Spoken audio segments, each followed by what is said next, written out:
What up, homie? That wasn't that bad. Sitting here reviewing some stats. Yeah, man. you get those from Dillingham. Yeah. He's the man.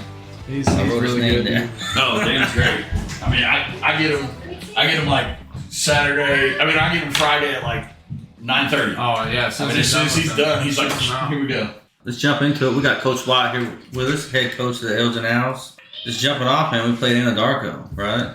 I can tell you, like, I've known you for a little bit, I would say, a few years now, but I've never had the opportunity to, like, kind of coach you and your staff, other really than Cody Rao. You know what I mean? Coach Hill, I worked with him a little bit with training and stuff. Right before the game, I don't know if you remember because y'all was pretty focused, but y'all was looking at the Anadarko kids as they was walking and touching the goalposts and stuff, right?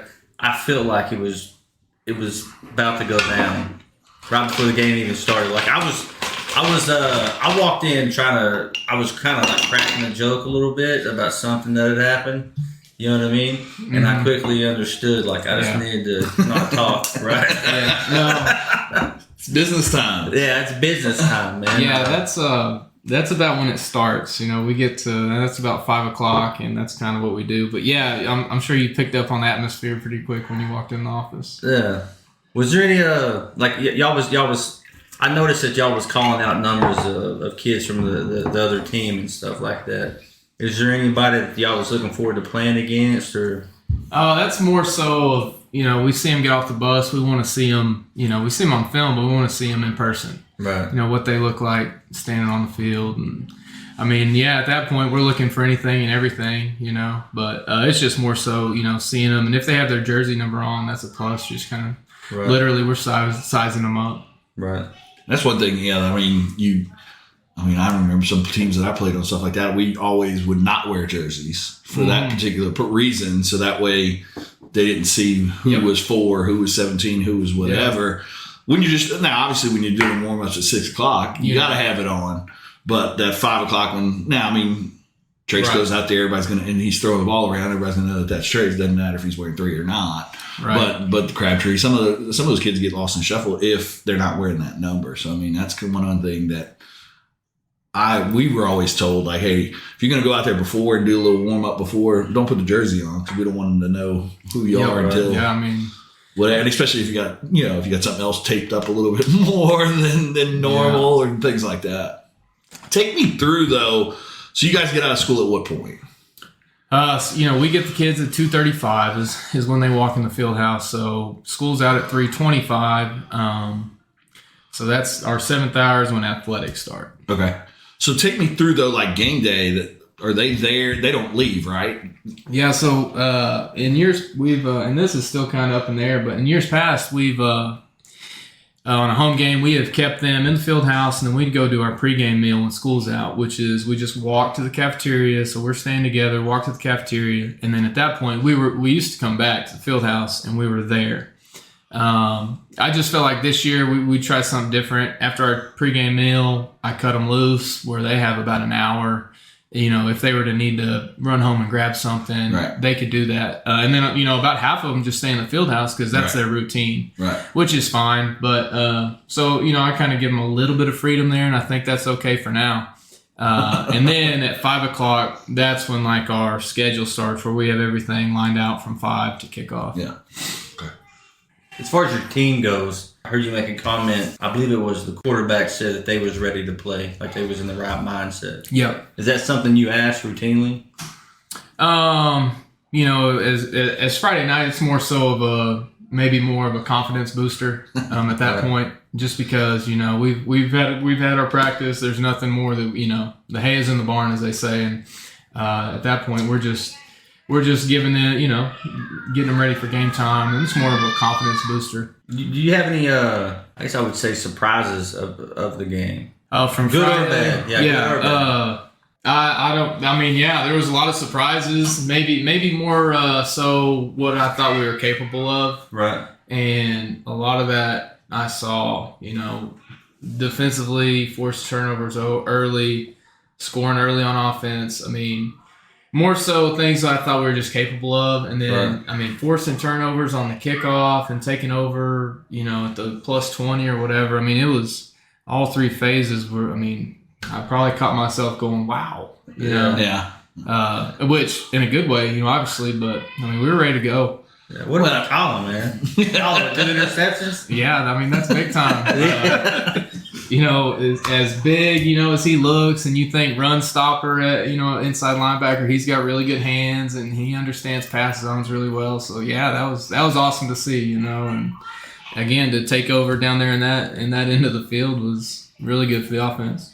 Yeah. Well, yeah. I mean, the offense basically. I mean, one of the keys to the game that you and I talked about before the week was starting fast because of the 14-0 deficit last year or whatnot. Yes. But I mean, 42 points in the first quarter was not exactly what we were anticipating when you said start fast. But I mean, another thing too. I mean, Trace had a great game. He had 5 for 6, but I mean, only 110 yards. So that just shows, like I said, the turnovers on the defensive side of the ball, and then kind of the special teams, the way that they played. I mean, heck, we had the ball. I don't know if we took over on our other side of the 50 at least once in that first half, at least. I think it was once. Okay. Yeah, after going back and looking at it. So I mean, going back to the starting fast and all that kind of stuff, and the emphasis all summer on the I don't know, we talked a little bit about Colin, but on the defense as a whole, kind of rallying to the ball and things like that. I mean, What can you touch on there? We brought back 9 on defense, so I thought we had a really good year on defense last year, and so we went in, and I talked to you about this, like, how do we get better? Well, we got, if we rallied to the ball good last year, we need to rally to the ball great this year. If we're a little bit faster, it should be a little bit better. And then with an emphasis on turnovers, which we got 2, and I challenged them during the week. I said, I want 2 turnovers on defense. And, right off the bat, Colin gets 2 picks. Yeah. Is that what we ended with on defense? Because the other ones were on special teams? I don't remember how many. I think 2 defense turnovers. Okay. Yeah, 2 in the other game, but so that was the emphasis, and they delivered, and they fly around and they don't like to be blocked, and it's, I love to watch our defense get out there and fly around. It's really cool and really really good to, just a morale booster for the team, especially we want to defer, especially early in the year, and if we want to put, we'd like to put them on the field first, and I think that's a good tone setter for us. Talking about returning 9. 2 kind of that replacement. I guess you got Shea Spencer at one of the end spots and Trey Harris at the corner spot. Talk about those 2 and kind of how they stepped in with the other 9 that started all last year and how well they played. Yeah, I think I got to start with Trey Harris just because Toby Parker, graduated, and we talked about him, having just a great year, and that's a question mark, going through, and we've still got quality guys. If it's not Trey Harris that can come in and play, but he's hands down made some plays through the 2 scrimmages and obviously led us in tackles Friday night. Oh, okay. So there you go. That he jumped right into that spot, and so we feel good about that. After one week, and then Shea plugs in, and we knew that Shea could play some D line for us. I thought that we kind of did a good job rotating him last year, but now you're older. Able to handle, more on his plate, and he's really good on the defensive line. So he's done a great job stepping in. So if you plug those 2 in with the rest of the returners, we feel really good about our defensive unit. As far as I'm gonna go back to offense real quick. Okay. As far as our rushing game, right? So we started off Elgin. We had 324 yards, right? And Anadarko had 133, right? And I would think 120 of those were probably in the fourth quarter. 100% for Anadarko at least. Yeah, 100%. What about Braxton Antuna coming in and making 72 or 73 yard touchdown? Yeah, that was cool. He, and second leading rusher right now. Yeah, second. So how's Richard liking that one? I'm sure he's fired up about that, and maybe some motivation for the other running backs. Yeah. But he came in and he was running behind our one offensive line there before half, and maybe right then. So he loved that, and he looked good. So yeah, the running backs, if you're touching on those guys, obviously small sample size, but at times they look like they can do what they did and more from last year. Matthew Lund, man, he's looking at setting the all-time school leading record this year. Did you have anything come from him like he wanted to stay out? Obviously, the goal is to protect the players at all costs. You know what I mean? So if they don't need to be out there, right? We even had an issue with one of the Deal brothers there at the end, getting hurt. So sometimes you got to protect the kids from themselves. Was there anything like that? Or? No, and Matthew understands. He's been playing this game long enough that he knows that, nothing mattered at that point in the game for him to stay out there. He understood that he's got, a lot of carries coming his way throughout the year. Right. And but no, he was very understanding of it, and just like, on the flip side of that, they all want to still play. That's just how they're made and how they are, which is good. And I love that. Yeah. But that's when we got to step in and be like, listen, this is it. All right, we're the ones that kind of can see a little bit further down the road than you guys. But no, they did. He did great, and all the running backs did great.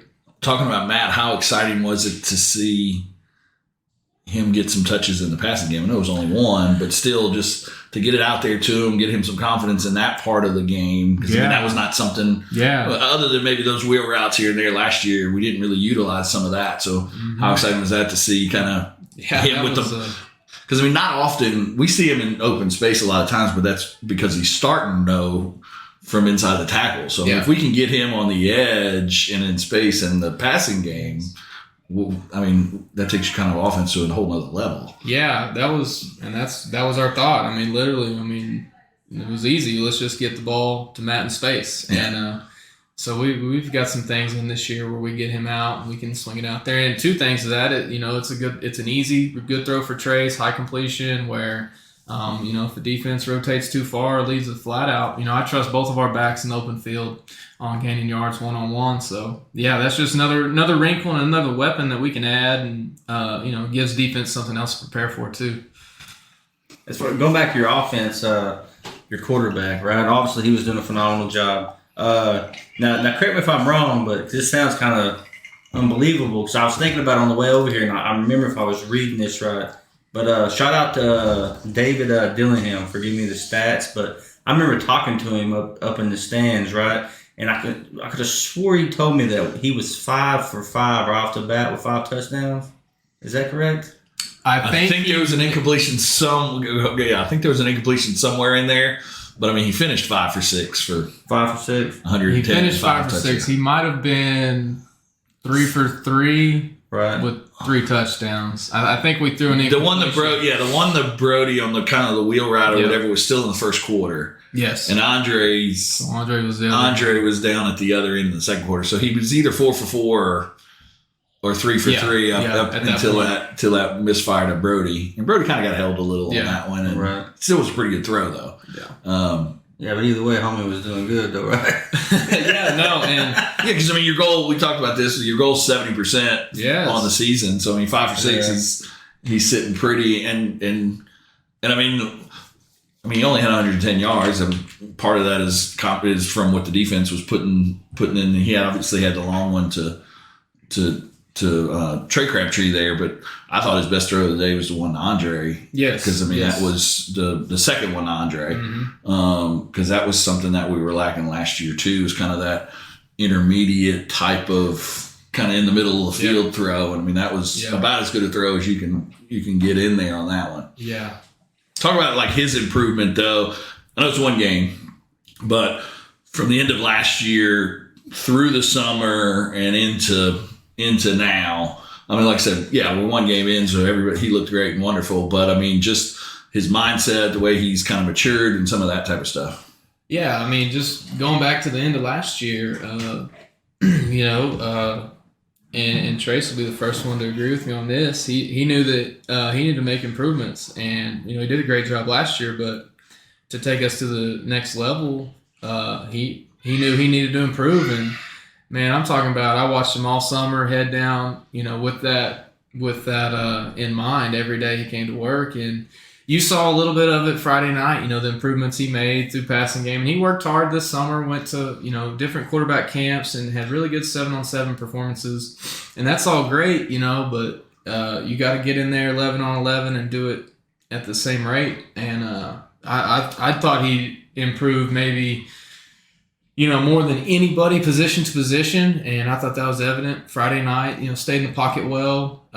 Took off running when he needed to. Took off running, yeah, absolutely. That was one of the areas he needed to improve on, and get down. Did it. Yeah, right. Get down, grab her down, whatever it takes.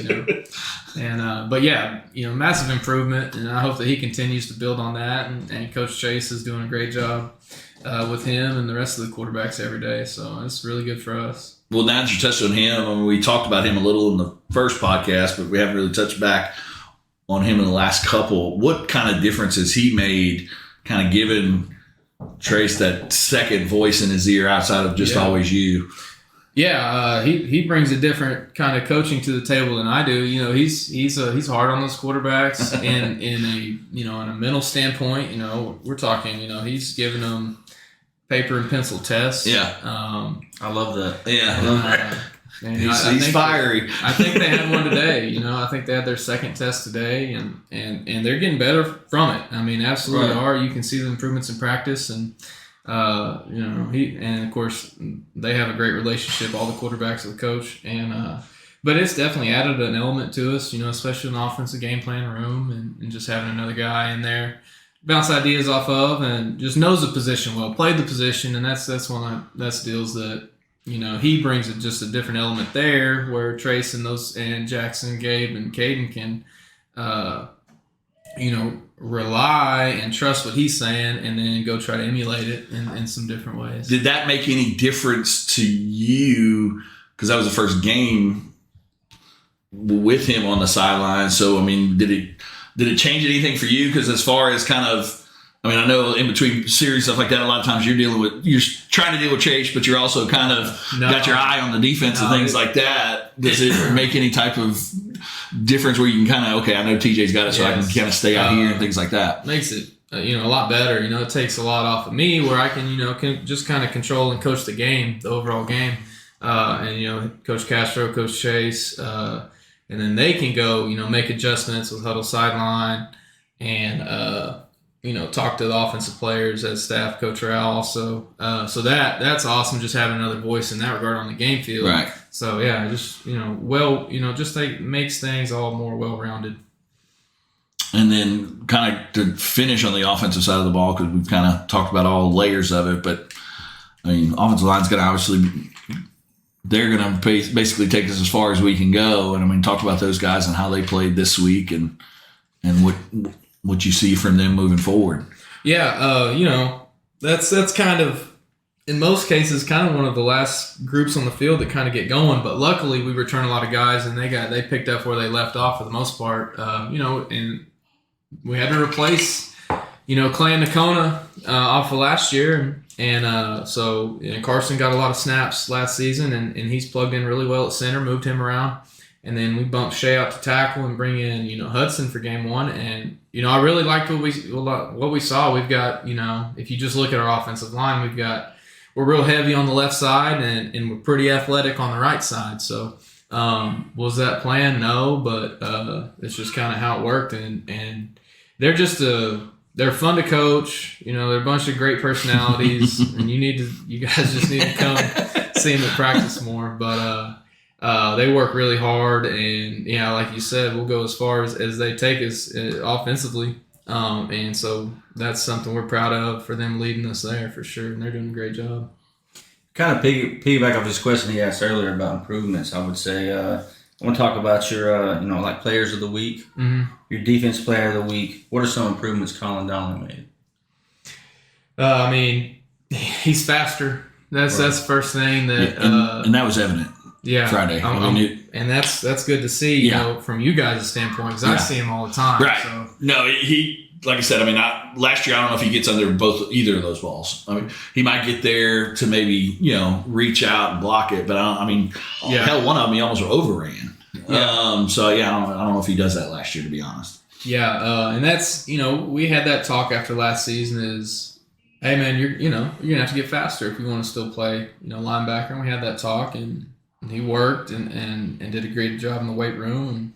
So it was really good to see. And, now him at his size being able to, play almost sideline to sideline, if you will, that makes us a lot better. So, yeah, great improvements. Instinctually he's still there and he's still growing there. As a leader he's still growing, but the thing that jumps out improvement wise, he's faster. Yeah. Talk about him though. And we talked about this last week with Jack. Talk about him kind of being that quarterback on the defensive side of things. I mean, how?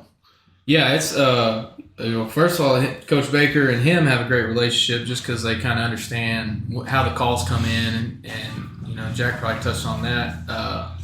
But he also can kind of see how the puzzle works, even if he doesn't have the call. He knows or he can at least fix it. And oh man, having that you don't know. Yeah, you don't know how important and how of a luxury that is for us defensively. And he's a positive leader too. Like today at practice, we had some things kind of we need to work on. He went over and said, "Hey, let's get it fixed." And that's what I want to see from him. And that's what I want to see from him and grow.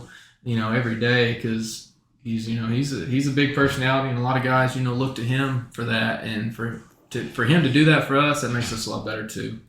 Can you talk about sharpening your axe, number one, and then talk about some improvements from Trey Harris? Yeah, so I don't know if everybody knows, maybe they don't. I'll just explain our mantra, sharpen your axe. It comes from an indirect quote from Abraham Lincoln. They asked him if you had 6 hours. He said, if I had 6 hours to cut down a tree, I would spend the first 4 sharpening my axe. And so that's kind of what we've piggybacked on as far as the game of football is. We're going to practice this game way more than we get to play it. So, I think that goes hand in hand in the game of football. I think it goes hand in hand with your tests that you're going to have in the classroom, and, you build up with homework. And I just think it's a good mantra to have for your life. And that's, obviously part of the game of football is these kids are going to be adults one day, and we want to try to give them something to, lead their families on one day and things like that. But so, sharpen your axe goes to somebody every week that exhibits that, whether it's improvement, on the game field, on the practice field, or even just, make some big dynamic plays. So it's kind of an open-ended award, but it sure means a lot because the kids know what that means, and they know it's special to us. And talk about Trey Harris, had that corner spot open all year, and he really, really set himself apart in the first 2 weeks of practice by quote unquote sharpening your axe, and he earned it. And then he goes out and leads the team with tackles, after that, after earning the spot. So that was really cool to see that too. So we look to give that out to somebody that does something unique, how they get to that point. So yeah, phenomenal game, first start at corner. So definitely sharpen your axe award winner, Trey Harris. Talk about his speed too. I mean, that's a little bit something. Yeah. Toby did what he did last year and things like that. But I mean, that Trey brings a different element to it because of how fast he is. Yeah, I don't think some people understand how fast he is. His closing speed when he's on and he's where he's at, his closing speed is top notch. Well, you saw that some too, even on the special team side of things. Yes. Getting down there on some of those botched kickoffs and things. As a sophomore, he's a state qualifier in the 110 hurdles. He got injured last year. He would have been right back there, probably on the podium in track. But he can run, and so that when you can be that fast and show that you can tackle like he can, those are two good elements that he brings to the corner position, and obviously a weapon on kickoff as we saw. Moving right on with that, special teams. That's self-explanatory, I feel like. But Hunter Jackson's, what improvements you've seen from him from last year? Hunter he's a little bit bigger and he's a little bit faster. You guys know Hunter. I mean, Coach Beanie wrestled at what did he wrestle at last year? 113, 113, right? Wow. Strong safety. I hope he's at 140 right now. I'm probably lying when I say that, but in the programming. Yeah, whatever the roster says. But yeah, just a little bit bigger, a little bit faster, and a little bit smarter defensively. He starts safety for us, but he is a good guy to have down on kickoff, and he really runs our contain on kickoff because he's smart and he can see it. But when we kick it like we did and Trey forces those 2 fumbles, he's running his lane, and he's there for a heads-up play. Recovers 2 fumbles. So, self-explanatory there. But, yeah, Hunter's Hunter's doing a great job, and he's maturing and kind of becoming a quiet leader. He made our leadership council as a junior, so seeing some really good things from Hunter. Good. With that, we kind of touch on that tandem of safeties. I mean, because both of them are back. I mean, they kind of work as a string. I mean, one goes up, one comes down, things like that. I mean, having both of them back. I mean, then potentially even back next year as well. I mean, how does that help and kind of help the back end of the defense and things along those lines? I mean, it helps tremendously. Last year, both of those guys are first-year starters. Brody's a freshman, Hunter's a sophomore, and they're playing in some big-time ball games last year. Yeah. So I think that really, really helped them coming into this year.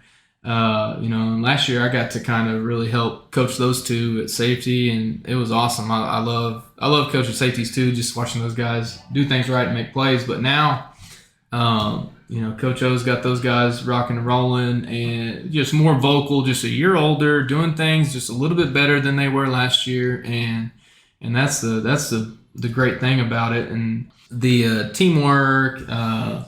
Just knowing each other, playing back there, getting a lot of reps, definitely helps those two guys at safety. Thanks, Joe. You're wearing the shirt. Just give a little explanation on the Rough Rider we talked about a little bit last week, and then same thing with Andre Crabtree. Okay, yeah. So Rough Rider player of the game, that's going to go to somebody that puts their hand in the dirt, and I'm not going to spoil that. You can ask Coach Castro. Hopefully we can get him on next week, and he can talk about Rough Rider. But that goes to Andre. Great Christmas cards too, by the way. Yeah, there you go. Tight ends are part of that unit, so those guys go hand in hand, and they watch film together. Tight ends go with the offensive line, so they're all Rough Riders, and they were pulling big time when Andre scored his first varsity touchdown Friday night, and then got another one after that. So without a doubt, the Rough Riders were fired up for Andre to get the hog ball, I think is what it is. They get a ball signed, so that's another little gift we give the big boys. But Andre played well, and it was good to see him have success like that because he earned it. Right. I'd be remiss without talking about the first touchdown of the game. How awesome was that? That was Peyton in the slot. Yeah, man. I've coached Peyton individually for all 4 years, and so I get slide over to wide receivers, so I see him all the time. Just a great kid, man. I just smile when I see him. So when we called it, and it was the first play of the game, no matter where we were, and he motions over, and I see the flat open, so I'm thinking, all right, Trey's dishes out there, and I knew he was going to make a move. He wasn't going to get tackled because he's just got grit, and he's going to get in. But man, he's a spark plug, and you guys see the team gravitates towards his energy. Yeah. And it was cool to see PC6 get in there early. Oh yeah, he brings a ton to the defense side of the ball, obviously, but this year with him and Brody kind of entering into that kind of slot position, that gives you probably a little bit more athleticism than in years past. Looking at it, what kind of dividends do you think that'll pay later on in the year? Yeah, I think we'll be able to, do more with them. I think that, and playing that position is kind of, you've got to be kind of tough. Yeah. Because, with our outside zone play, you're on the edge and you've got to block the guy that's going to come make the play. So we got two guys that I believe in there right now that can get that done. And in the pass game, they both bring some kind of different elements. I think Brody's a guy that you can also flip it to him out in space, kind of like Matt and Ritson, and make somebody miss. And Peyton falls in that category too. So, still got some different ways that we didn't get to show last week to get those guys the ball. But they definitely bring a different aspect to the offense, and excited, And on top of that, both those guys are two-way guys, so I feel like it adds a little bit more depth so they can rotate on offense and keep each other fresh too. But yeah, they're going to be great there, I think, and they work hard and they do things right. So really excited for inside receivers. And then Trey Crabtree on the deep one, kind of something that was one of the focuses kind of during the off season was for him and Trace to connect, and right out of the gate, week one, there it is. Yeah, Trey, and that's what Trey can do for us.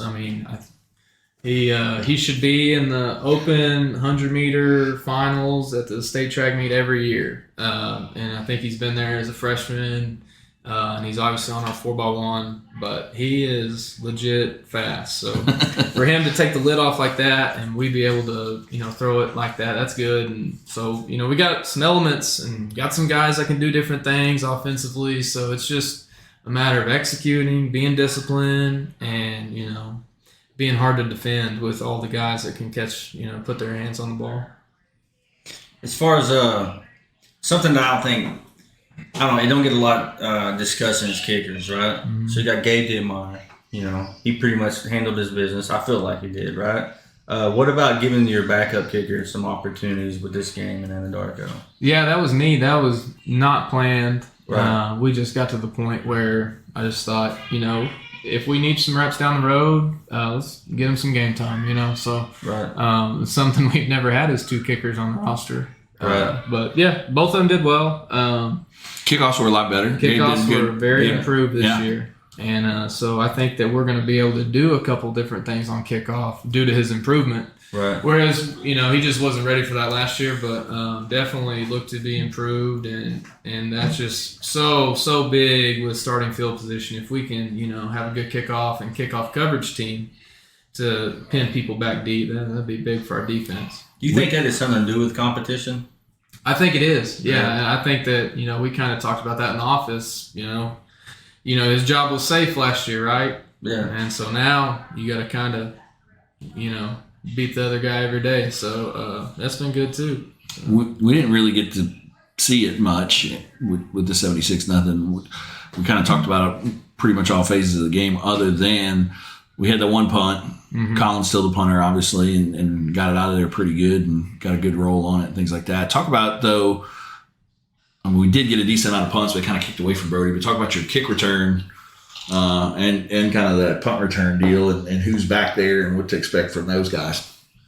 Yeah, kickoff return. We're gonna start with our deep middle guy is gonna be Trey Crabtree, and then on our left and right deep guys are gonna be Brody Morrison and Matt Lund. So we feel like those 3 back guys are talented guys that we feel like could go return one if you kick to them. So part of that, I hope that maybe kickoff teams will kick it short, maybe giving up some field position for that.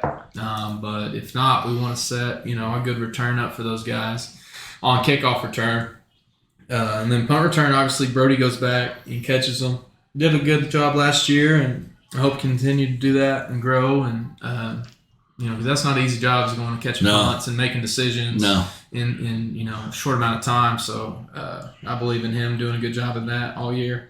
And then obviously saw the punt team. Colin does a good job. And then our gunners, Matt Lund's a gunner right now, and I think that he can go down there and tackle in the open field. So I think he's got a big role this year. Right. So, but yeah, special teams looks to be well-rounded, and that's something that, I'm kind of in charge of. I have a big hand in that, and I want to be sound in that because I think that in big games, that's when you need it the most. Right.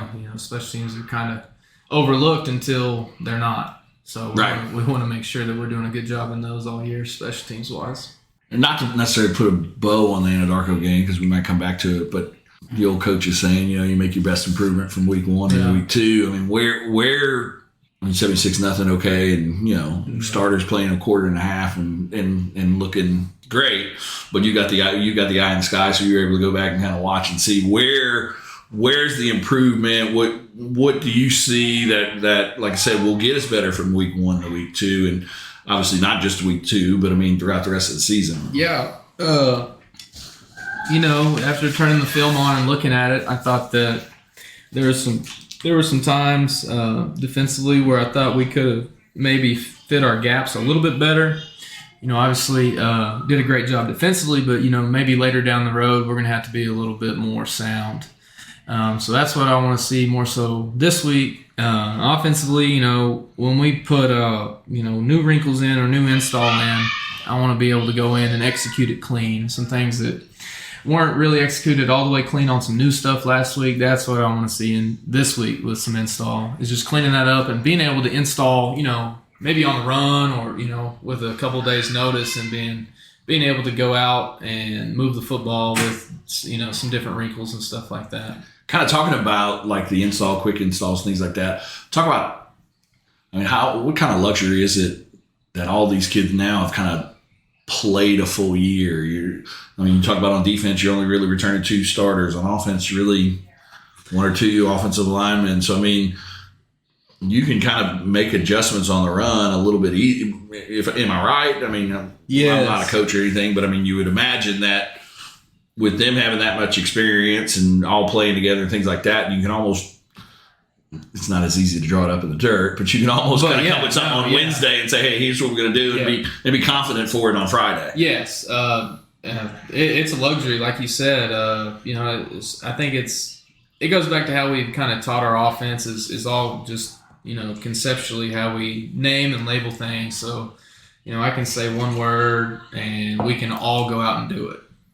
Each position can go do that. And so if we just make a tag off of that, well, they already know what it is. But if we tag it, all right, well, that's easy because I know what it is. I've known what it is for 3 to 4 years now. Right. So a little tag's nothing to our guys for the most part. We still have some hiccups we're learning through. But they're still 14, 18. That's right. And just today we had a little mishap, but that's part of it, and they'll get that fixed. But it's so much easier making things on the fly and on the run, or even just say, hey, when we do this, and then they're kind of finishing the sentence for you in some ways, or they know, just because they've heard it and heard it and heard it. And so offensively, that really helps. And it's the same thing defensively, hey, we usually, roll to this, but we're not going to this week because they're in this. Oh, yeah, we did that one time against those guys. Yeah.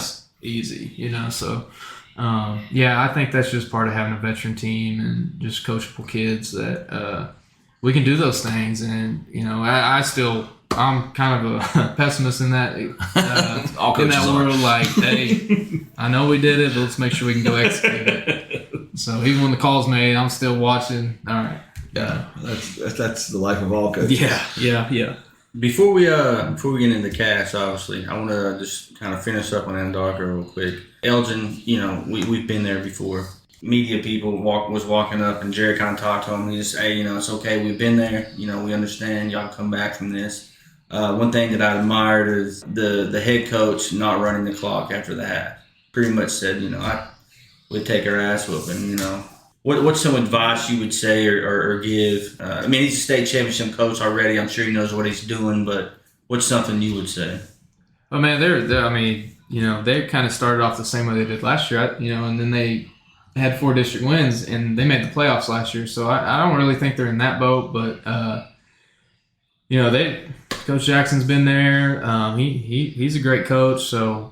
And they know, and just like we know, the non-district play doesn't have any bearing on your playoffs. So, right. They're back to the drawing board just like we are on how to get better and how to improve. We're just, in different, seats probably. We're 1-0, and I think they're 0-2 now. But again, it doesn't have any bearing, and we've been there for sure. And it's just a matter of getting better every week, and you got to block some of that stuff out. And great coaches know what your team needs, and they're going to get on the right track in that regard. It never gets easier, but when you roll into district play, especially when you played against some of those teams so often and so much, and you've got the familiarity of them and things like that. We talked about it a little bit Friday after the game. That's a team that probably potentially still makes the playoffs. Yeah, they have a good shot in 3A. So was it a bad night for them and a good night for us? Are we as good as, who knows? Right. It's week 1. A lot of things happen between week 1 and week 10. So you just kind of keep playing the game and rolling with that's it. That's right. That's all we can do. That's all we can do. It was rolling, dog. I think it was like the first half we had like 11 first downs, and they had 1 or 2, I believe. Yeah, Clay couldn't keep up. It was wild. Clay couldn't keep up with the score. Broke in. Yeah, Clay couldn't keep up with the scoreboard up there. It was getting wild.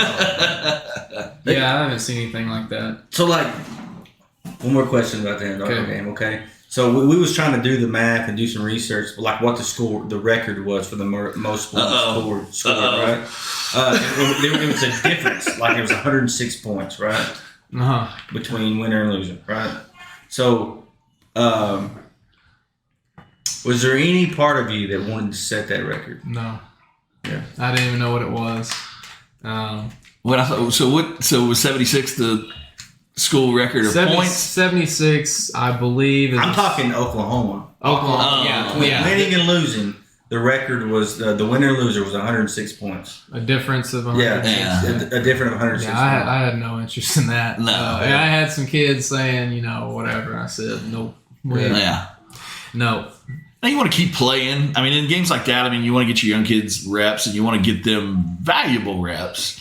You want them to, because they earn the opportunity, Exactly. not just take a knee for the next 10 minutes, but you also want to be weary of the other side and the other coaching staff and things like that. And I remember as a player, we played my father-in-law.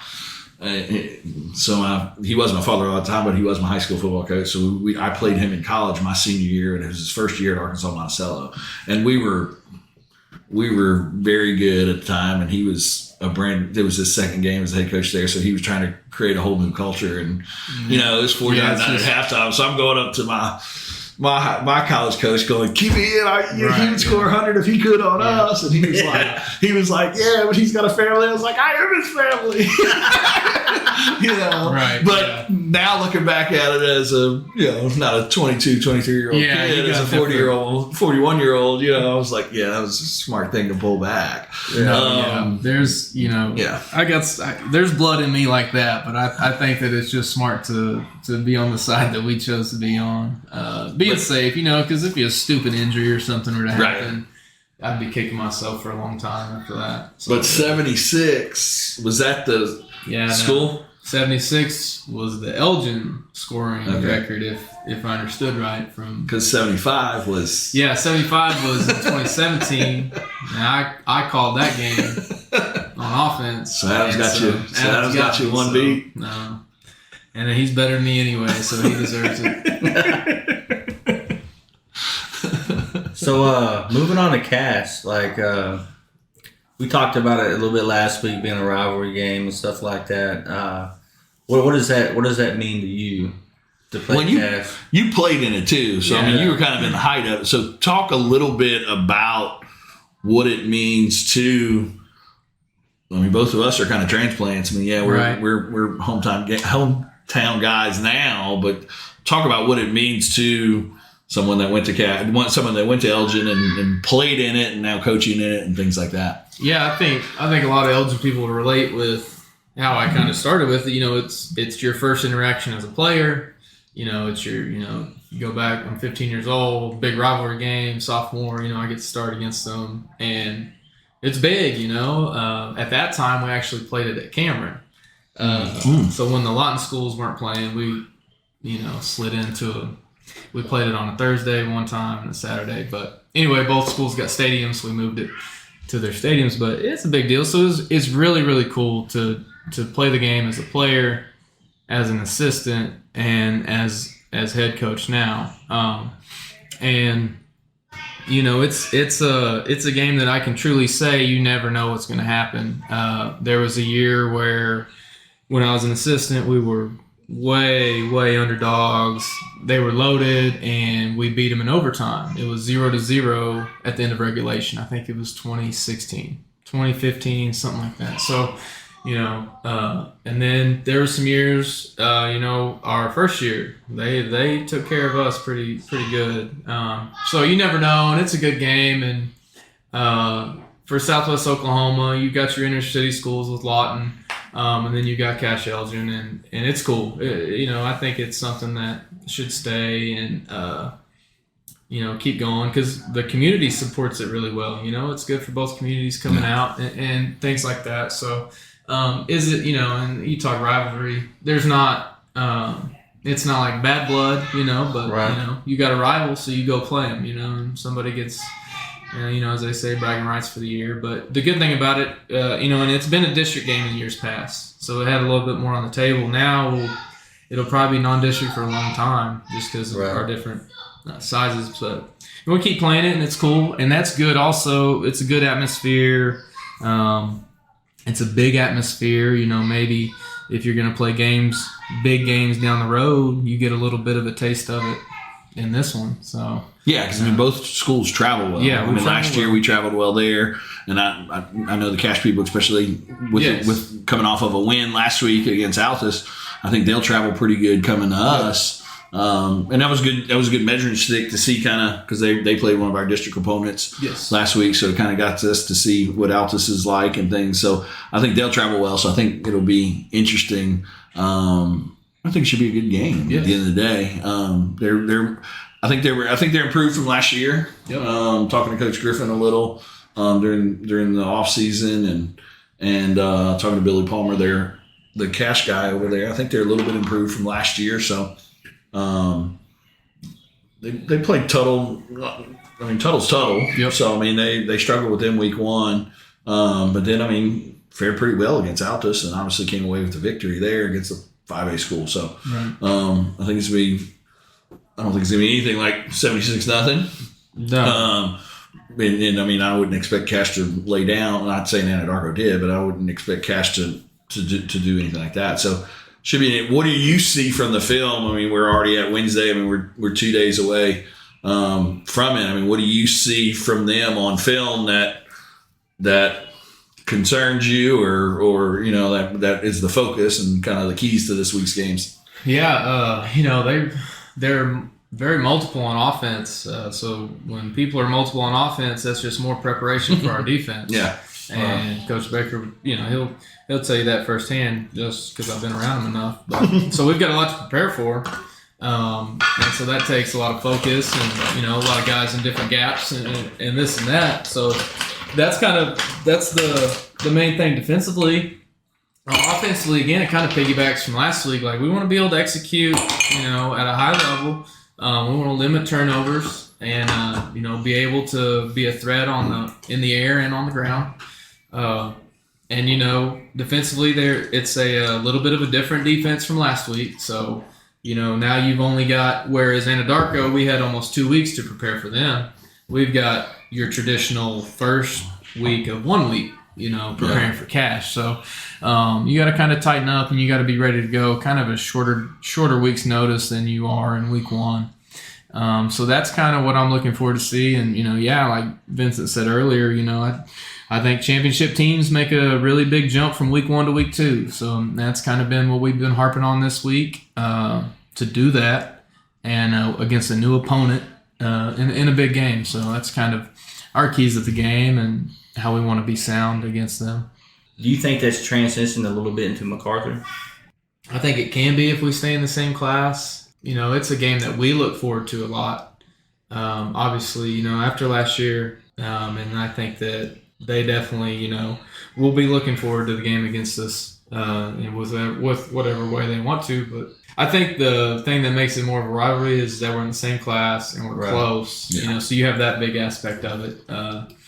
Whereas, you kind of lose that with Cash, but that's just got so much history there. We play for a trophy against Cash, so I think that's more so your rival right now. But can that grow into that? Maybe.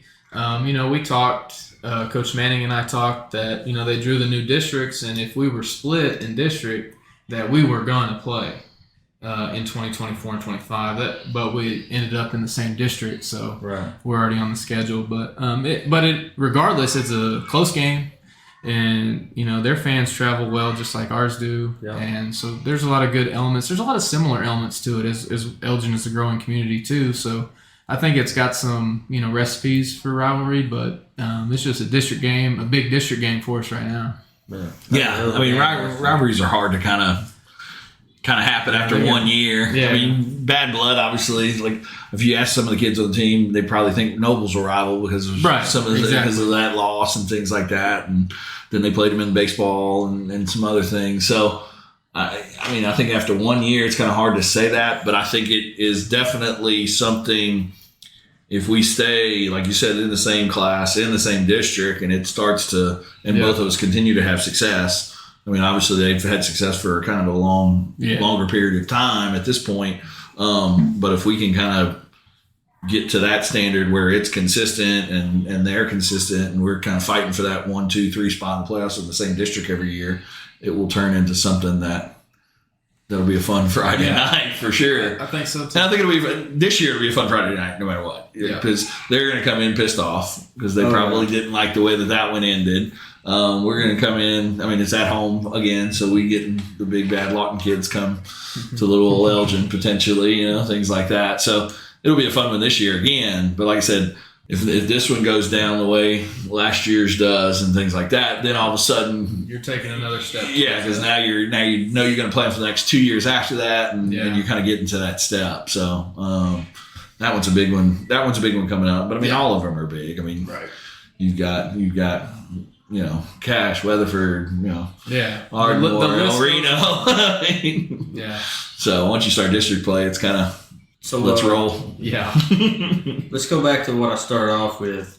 What's some of your most memorable games from last year? And some games I understand if you don't answer, but some games you're looking forward to. Do you want me to go coach speak here?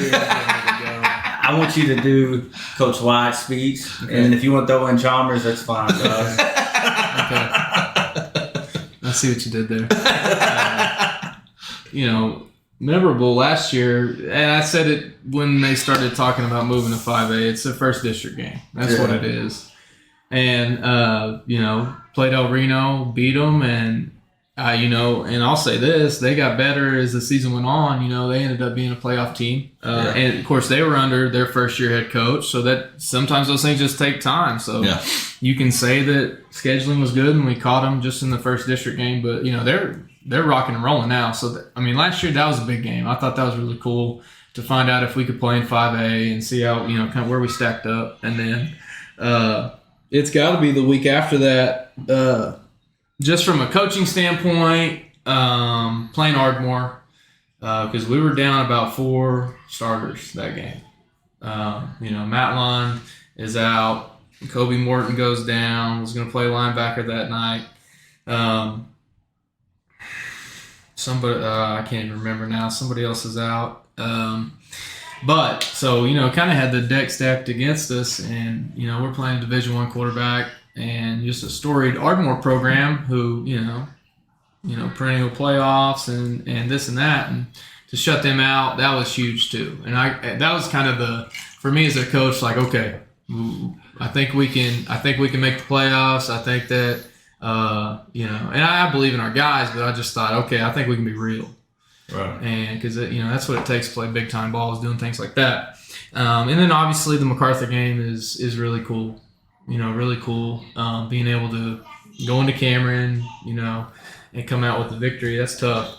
And just testament to our kids that night, man. Our kids showed how tough they are. And, that's something we hang our hat on. So that was really special to me. Because we were hard on them all fall camp. We were conditioning hard, and, it paid off that night. So, those 3 games, big time last year, as far as memories. So if that answers the first part of your question. Yeah. He's not going to go to the second part. Yeah. It's just really I can't even get it. Maybe Elizabeth will hear it at the house, but that's about it. I'm pretty cooped up, man. I'm pretty cooped up. Speaking of Elizabeth at the house, how's it now coaching as daddy? I mean, that kind of changes things a little. Oh, right? Man, it's life changing.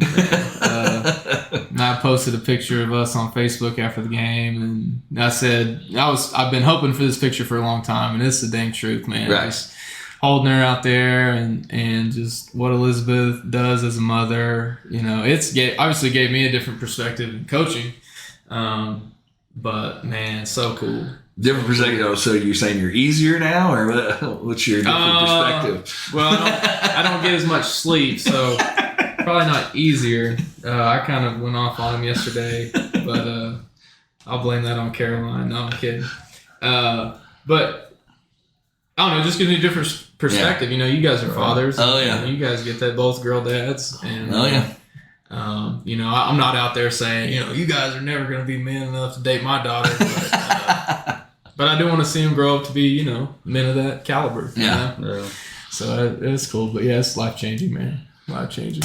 Talk about kind of, born and raised here, move away and play college baseball, right? And then kind of get involved in coaching and getting back into football, and then kind of getting the opportunity to come back to your alma mater, and then the journey from when you first took the job to now, and kind of talk about that, what it means to you, what it means to your family, and kind of those things.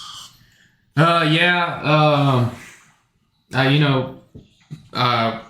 graduated and played 2 years of junior college baseball at Rose State in Midwest City.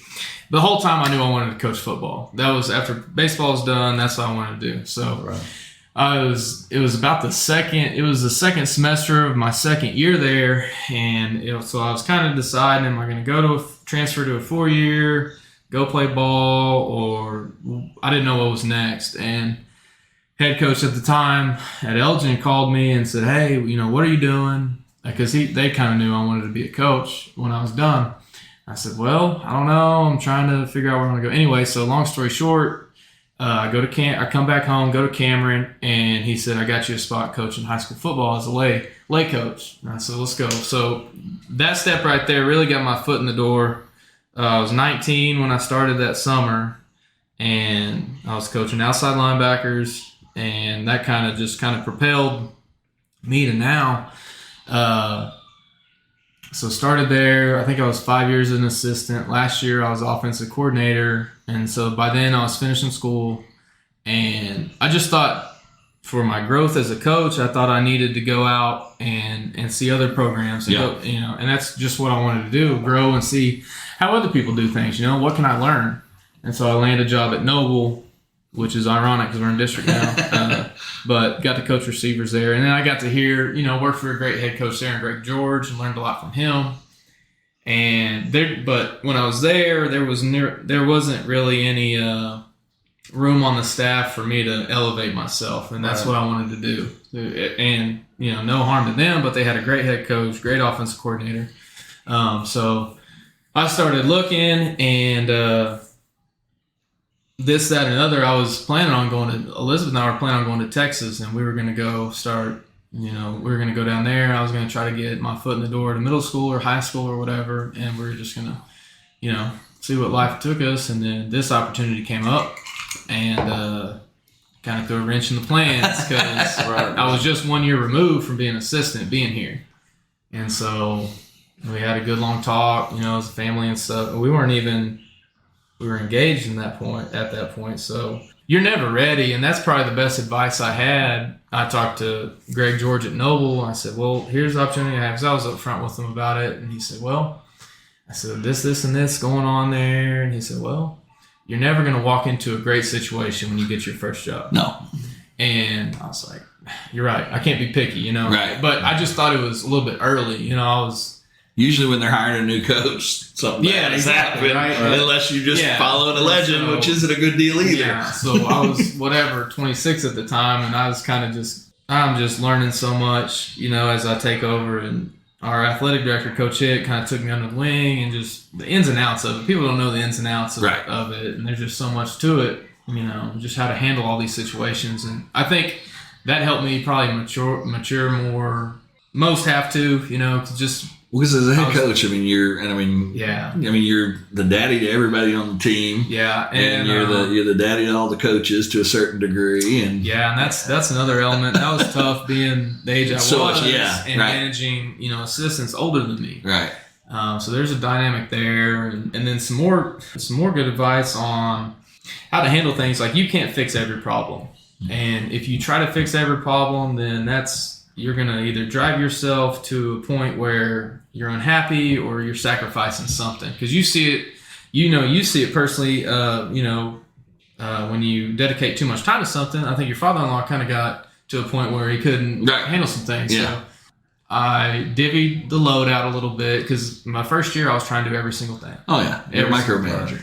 And I was like, man, I'm going to burn myself out doing this. So something I kind of went in that year with is I trusted my assistants. Had a great staff first year and trusted them, and I'll say that to this day. Like, I can't do anything without my staff because I put so much on them, and they're so good at what they do. They're professionals. If I wasn't there, everything would run smoothly. And you're around these guys every day, Coach Bean, and it, but that's the next thing that I thought if I could, figure everything out, not micromanage, and let coaches coach, and just try to be the overseer.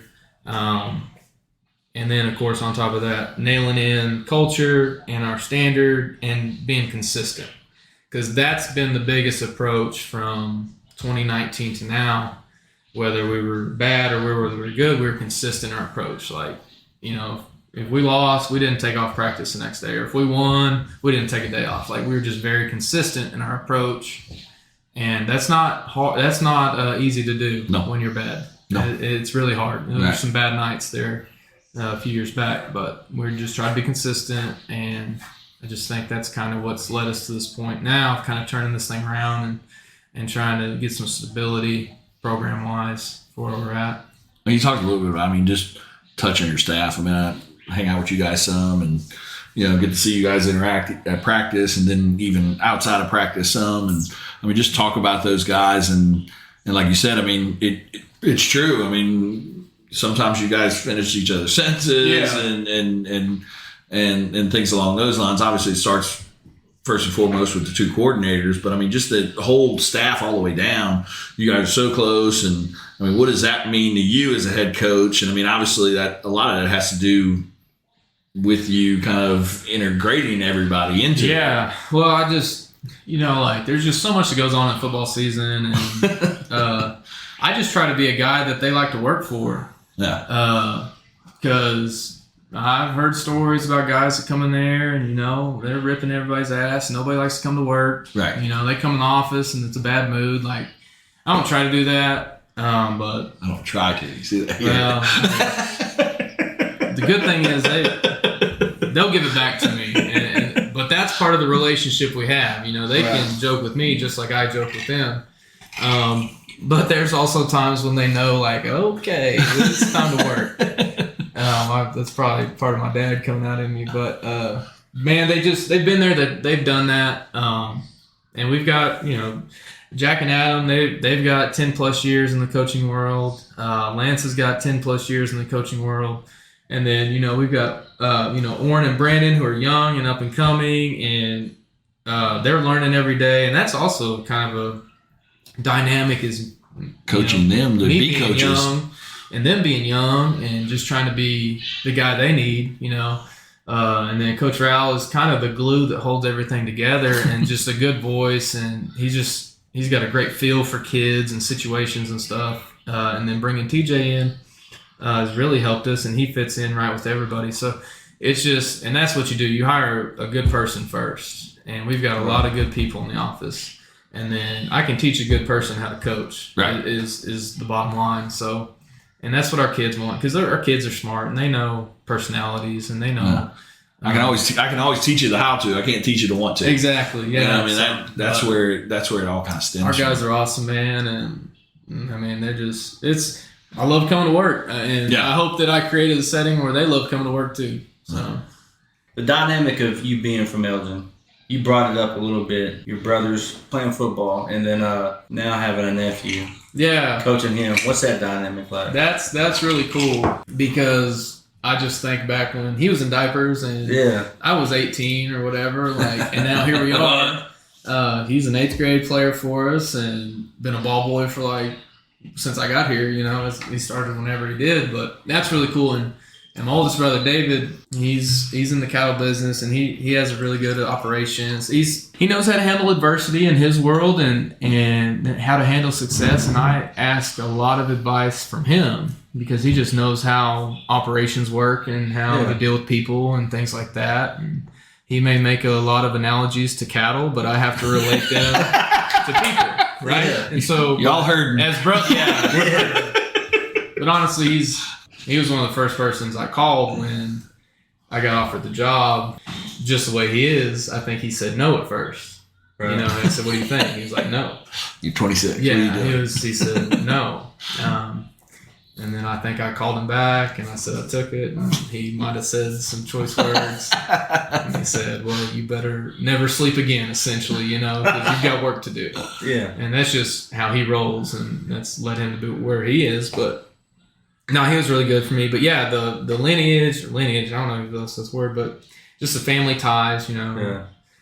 It was cool. And it's probably something that I view as underrated just because I'm just everyday kind of guy. But yeah, seeing Rhett, put on Elgin and play in, our program is really cool. Yeah. It was really cool. That's awesome. Even like running some of the warm up drills and stuff. I remember like when I first started helping y'all over the summer, like I was kind of asking Rhett, like, what's next? 'Cause I'm not. He knows. You know what I mean? 'Cause he's been there for a long time. Yeah. Me and Coach Rao talks about that, Like him and Broly Donnelly, they just been showing up forever. Yep. You know what I mean?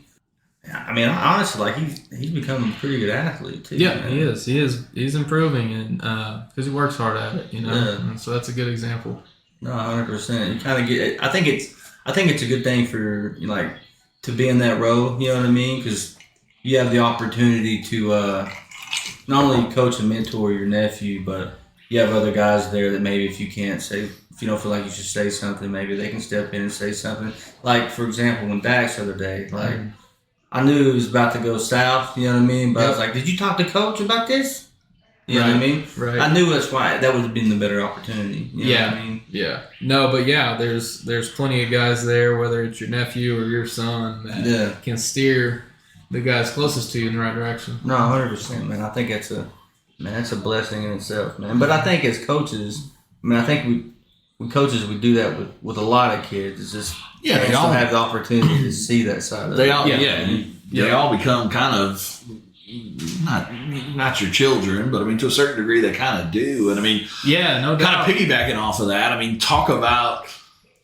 I mean, and we've talked about this in all three podcasts so far. I mean, being around you guys and not just the coaches, but the kids too. They're all, for the most part, good kids. I mean, how much does that probably also has to lend itself to, like you said, I like going to work. Yeah. I mean, and so, I mean, talk about kind of, it's kind of a two-part deal here where we talk about how good the kids are, but how great the parents have been, the Booster Club, and the community as a whole kind of has now embraced where you guys are and everything that's upcoming. Yeah, they're great kids, and when we don't have to do a lot of discipline and take away from football, that helps us. And they all learn that in the 7th and 8th grade. As the other day we had to solve some issues in the 7th and 8th grade, and that's normal, right? Because they're 7th and 8th graders. They want to push the issues. Yeah. I mean, they're learning what can we and can't we do. Hey, so I was up trying to work the clock when this stuff was going on. Because I hadn't ran the clock in a little bit, so I was up and practicing on it. I'm looking down on the field and I see the kids going, right, doing little exercise, exercising. Right? Yeah, and so I'm trying to find my son. So I'm making sure my son's out there because he's still not cleared to play yet, right? But there's stuff he can do. So I'm like, where the hell's Dax at? So I couldn't see him, right? So I'm walking down there. I'm kind of heated because I thought he might have skipped out or something. He was inside. Finally, I found him. I was like, all right, we good now. Then I was like, so what happened? Yeah. They were exercising. Yeah, and that's just 7th and 8th grade. That's part of straightening those kids out, getting the program and stuff. And so, but you're building a program. You're starting so when those they're kids 5th and 6th now, grades. Colin and Lund, those guys are exercising just like those guys are in middle school. Just to get to this point. But yeah, and to be brutally honest, winning cures all things. But I won't take away anything from our community and our parents because, they're so supportive.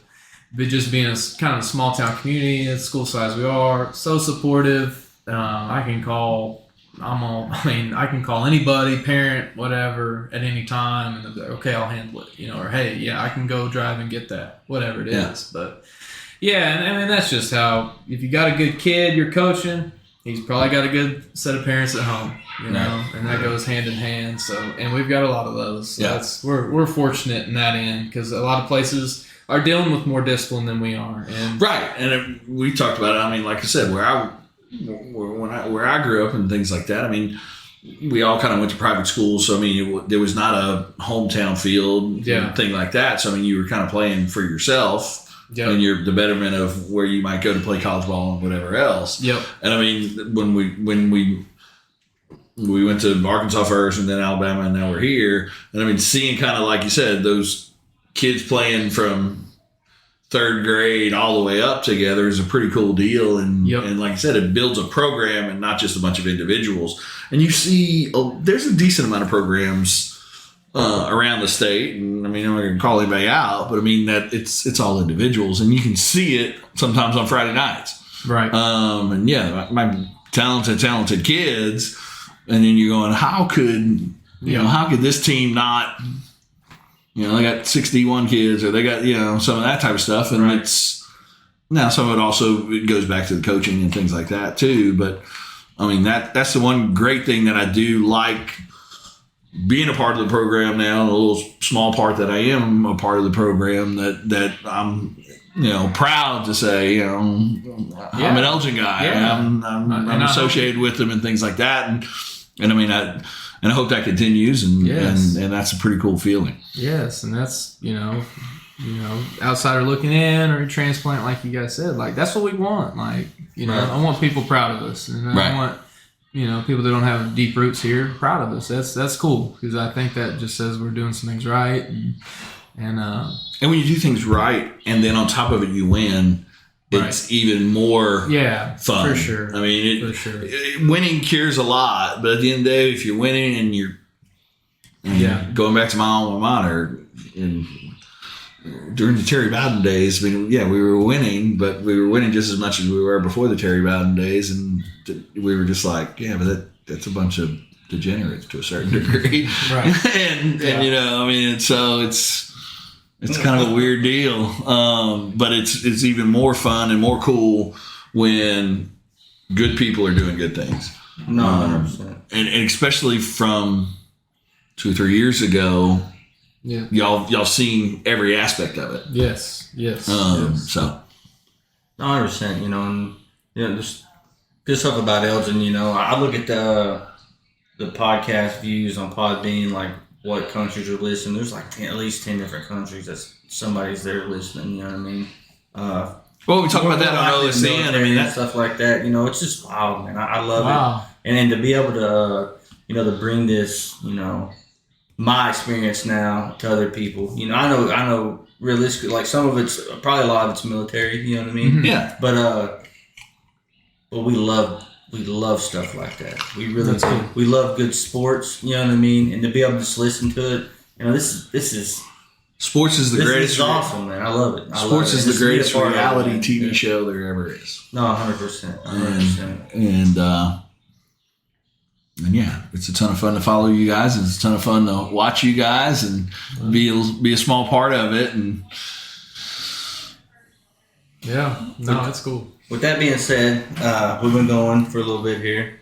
Not nearly as long as last week. No, man. That was the most unstructured event. That got wild really quick, man. Like I was really surprised, but I don't think I was surprised. I was surprised at how quick it went by. It went by. You know what I mean? 'Cause it went by or south. That's similar, Because like at one point I was thinking like you was talking and Coach Baker was talking at the same time for about a minute. 2 minutes on. At the same time, and Ryan Donald was talking to both of you simultaneously. It was crazy. So I was like, all right, get Jack and I in a room. Let's go ahead and do this. And it all started with a question I was asking Coach Baker, right? Right. So I had the opportunity just to cut all that out and let Coach Baker answer the question. Get Coach Baker and I. Yeah, ask Lance. Yeah, Lance said it well Friday night. He said, "You two get in the room together."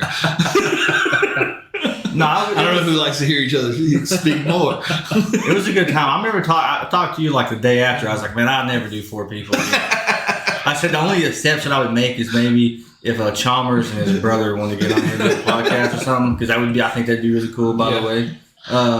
Like maybe I'd make that exception, but that was just too You much. had 3 Brahma bulls in here, man. I was like my wife, I had to turn my phone off. She was texting me. Yeah. Like I was like, nah, man. Yeah. But I guess I hate to wrap it up, but we're at that hour and 26 mark right now. You got to get home, I'm sure. But and I got to get home, so I don't blame it all on you. But I do got to get home with final words. Start with you. Obviously, touch on Cash just for a second. We kind of touched on him a little bit earlier, but your outlook kind of on the season. I mean, I know coaches go week by week, and I mean, I don't want to put you on the spot and say, tell me what your record's going to be, but what are you looking forward to? Obviously, you've got a ton of kids coming back. Obviously, it started off as about as well as it possibly could have. You got the huge rivalry now. We got a decent Weatherford team coming up, and then we roll right into a pretty hard district. So to kind of wrap it up, since we've got you here tonight, just kind of give us a quick kind of thought process of what you expect and what you anticipate and what you want to see as the head coach of the Elgin Owls moving forward. Yeah, if you come to our practice, you're going to hear me say it. It starts with Cash, go with Weatherford, and then on to El Reno, Ardmore, and everybody in district. But right now, we're not practicing to beat Cash. We're practicing to beat everybody on our schedule. That's been our mindset, and, that's no disrespect to anybody we're playing in non-district. But so what that means to me is we've got to play – we want to start playing at a championship level more and more every week. And that's what I want to see, and that's what I want to get integrated in our kids' head because, these non-district games, we're going to have different game plans on both sides of the ball every week. And so we're going to take something from those game plans, hopefully execute at a high level, and then maybe down the road we have to go do that again against somebody. But so that's been the mindset with practice is we're practicing to beat everybody we play. So it may not be the team we're playing that week, but we want to play at a high level every week. And that's what I want to see because, and everybody, when you start the season, everybody wants to be undefeated. Everybody wants this, that, and other. But we want to play 14 games. That's what we want to do. And we want to win the last one. And so how we do that, I think we try to practice to beat everybody on our schedule. Will that happen? I don't know. Nor does it matter if we play 14 games. But that's kind of our mindset and how we want to approach every week because you've got to have that if you want to go that far, I think. Yeah. And we're going to have a slow build to that with an approach. So I think that's kind of, if you come to our practice, that's what we're going to be doing, and that's what we're going to be looking forward and building to. Thanks, for giving me the opportunity to help y'all out and beat Cash. Beat Cash. Beat Cash. Beat Cash. You can't be there. Listen to us. Watch us on Oklahoma Sports Network. Appreciate it. No, thank you, man.